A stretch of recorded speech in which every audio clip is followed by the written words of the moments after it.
प्रिय विद्यार्थियों नमस्ते। मैं डॉक्टर पवन कुमार जांगीड़, सहायक आचार्य चित्रकला। हम लोगों ने पिछले अध्यायों में प्रभाववाद के सिद्धांत, प्रभाववाद के प्रसिद्ध कलाकार एडवर्ड माने एवं उनके विवादास्पद चित्र तृण पर भोजन के बारे में अध्ययन किया।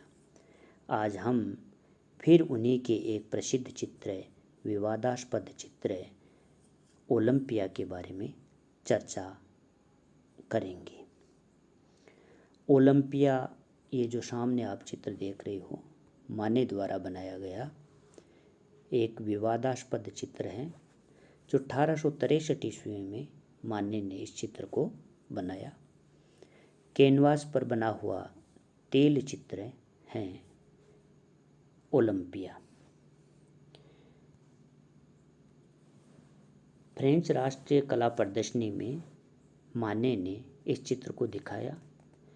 यह चित्र इतना विस्फोटक रहा कि कला मंत्रालय ने चित्र की रक्षा के लिए एक सिपाही की नियुक्ति की।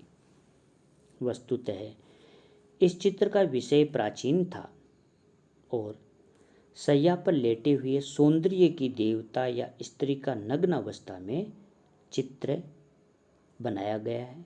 ऐसा चित्र अब तक कई चित्रकार बना भी चुके थे और उसके समीप खड़ी हुई दासी को भी कई चित्रकारों ने चित्रित किया, जिस प्रकार माने ने इस चित्र में किया है।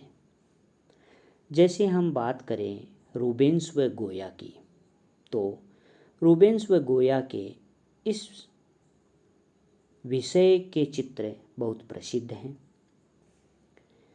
इसके अलावा तीसिया के चित्र अरबिनो की विनस से भी यह चित्र मिलता जुलता है, किंतु माने का यह चित्र इतना विवादास्पद क्यों रहा, इसके पीछे एक कारण रहा है।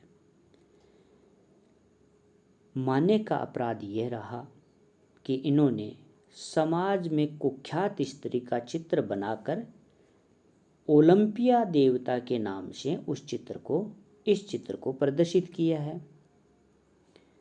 समाज की एक कुख्यात स्त्री का चित्रण करके माने ने उसको टाइटल दिया ओलंपिया देवता के नाम से, इसलिए इस चित्र पर विवाद हुआ।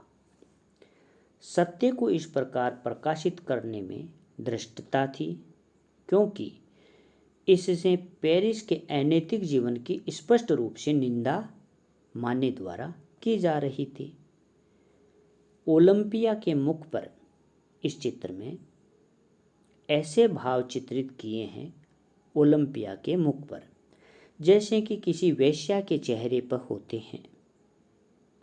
यहाँ हम देखते हैं नग्न सत्य का दर्शन था और उसके साथ प्रतिष्ठित माने गए व्यक्तियों की पाखंडवर्ती का गर्भित उपहास भी था। ओलंपिया माने की पूर्ण विकसित शैली का एक उत्कृष्ट उदाहरण माना जाता है। इस चित्र में दो मुख्य समतल क्षेत्रों में विभाजित किया गया है। इस चित्र को गहरी पृष्ठभूमि और हल्की अग्रभूमि एवं छाया प्रकाश व घनत्व अंकन को लगभग इसमें से पूर्णतः हटा दिया है। आप देखिए इस चित्र के अंतर्गत अग्रभूमि में शैया, तकिया, चादर एवं ओलंपिया की आकृति मानो केवल एक हल्की रेखा से अंकित की गई है। कृष्ण वर्ण की दासी, काले वर्ण की दासी की अर्ध आकृति काली पृष्ठभूमि में पीछे की साइड अस्पष्ट सी दिखाई दे रही है। चित्र के विषय से भी अधिक चित्र का जो आकार सौंदर्य है और हल्के गुलाबी, हरे, पीले एवं घूसर रंगों की मनोहर रंग संगति दर्शक को इसके अंतर्गत मोह लेती है। छाया प्रकाश घनत्वांकन, वर्ण आदि नैसर्गिक रूप के गुणों के विकास के शास्त्रोक्त सिद्धांतों द्वारा सादृश्य पर बल देने की बजाय माने ने इस चित्र में आकार सौंदर्य, रंग संगति, रचना कौशल आदि विशुद्ध कलात्मक गुणों के विकास को महत्व दिया है। माने ने इसमें छाया, प्रकाश, घनत्व, वर्ण आदि नैसर्गिक गुणों का विचार शास्त्रोक्त विधि से न करके माने ने इसमें आकार सौंदर्य, रंग संगति, रचना कौशल आदि जो विशुद्ध कलात्मक गुण हैं उसके ऊपर विशेष बल देकर इस चित्र को बनाया है। आगे चलकर 20वीं शताब्दी में माने की इस दृष्टिकोण की परिणति वस्तुनिरपेक्ष कला में देखी जा सकती है। अतः माने की कला कुर्बे व मिले के यथार्थवाद से भिन्न देखने को मिलती है, क्योंकि उन दोनों की कला में जीवन संबंधी किसी विचार को लेकर चित्रण किया गया है। माने की कला को कुछ समीक्षक वास्तविकतावादी या वस्तुनिष्ठ यथार्थवादी मानते हैं। वास्तविकतावादी कलाकार यथार्थवादी कला को केवल प्रचार या विचार प्रदर्शन मानते हैं। वास्तविकतावादी कलाकार स्वयं को वस्तु के बाह्य सौंदर्य में सीमित रखते हैं और उनकी कला निर्मिति के पीछे कला के लिए कला का भाव छिपा रहता है। बाह्य रूप के सौंदर्य दर्शन के अतिरिक्त उनकी कला में कोई वैचारिक अभिप्राय हमें देखने को नहीं मिलता। वस्तुनिरपेक्ष कला इसी विचारधारा का एक रूप है जिसमें वस्तु के अस्तित्व के विचार को भी स्थान नहीं दिया जाता। ओलंपिया का जो ये चित्र है, ओलंपिया के इस चित्र का सौंदर्य ग्रहण इसी विचारधारा से या विचारधारा को समझते हुए किया जा सकता है। इस चित्र का दर्शक पर होने वाला प्रभाव दृश्य के प्रथम दृष्टिपात में होने वाले प्रभाव के समान है। प्रथम दृष्टिपात से मिलने वाला अनुभव केवल सौंदर्य जनित हो सकता है, न कि बौद्धिक, और माने की कलाकृति से मिलने वाला आनंद ऐसा ही है। तेसिया ने अरबिनो की वीनस में स्त्री शरीर के आकर्षक सौंदर्य व उसके पीछे छिपे हुए प्रकृति के चिरकालीन सत्य को साकार किया है, जबकि ओलंपिया द्वारा माने ने एक एक क्षण में बंधे हुए दृश्य सौंदर्य को पुनर्भूत कराया है।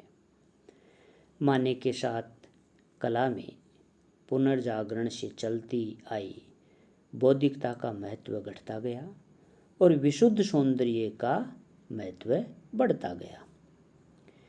विषय प्रतिपादन के विचार से भी ओलंपिया का सामर्थ्य उपेक्षणीय नहीं है। यद्यपि माने ने इस चित्र की निर्मिति कथनात्मक उद्देश्य से नहीं की थी।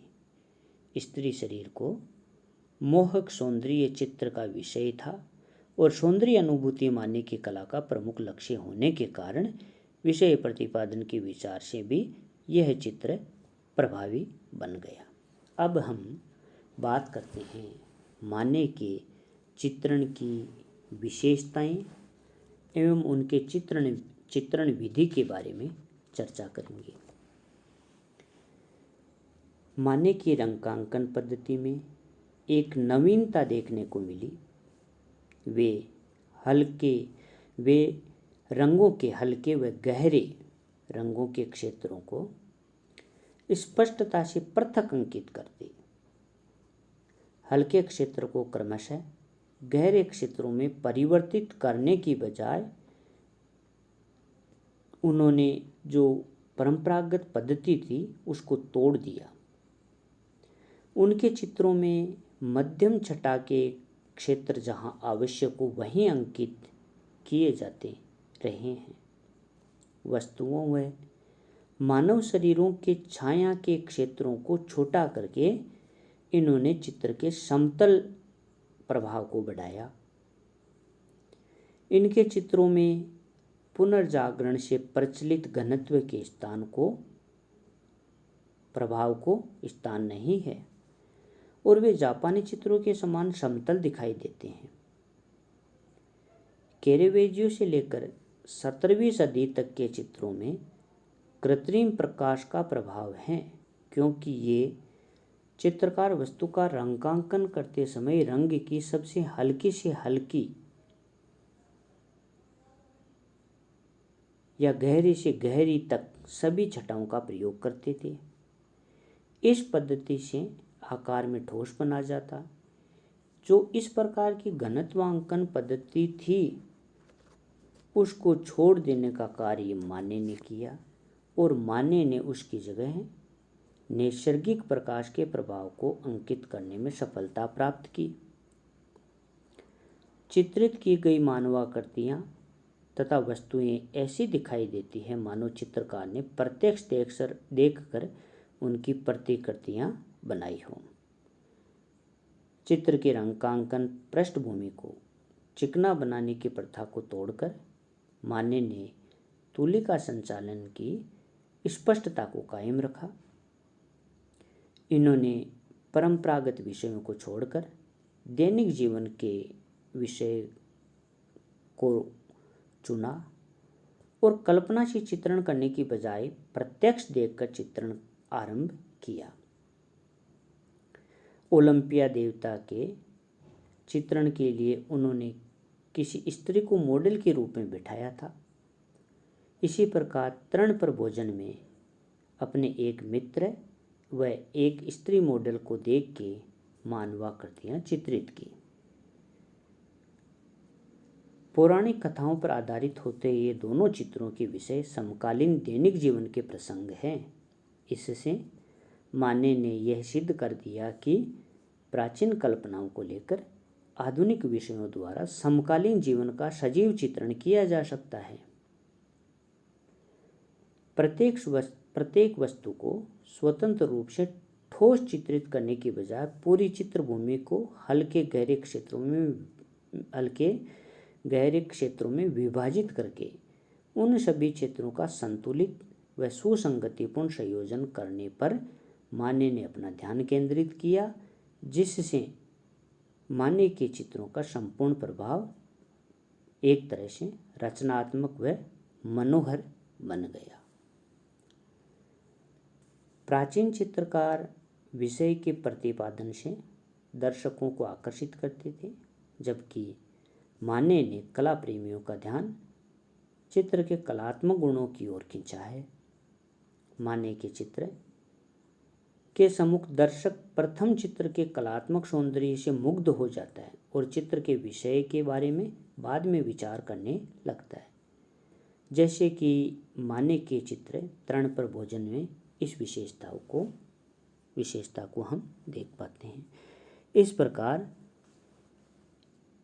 यह जो चित्र है ओलंपिया बहुत ही विवादास्पद चित्र रहा और ये जो कुछ बातें बताई है यह माने के चित्रण की विशेषताएं रही है।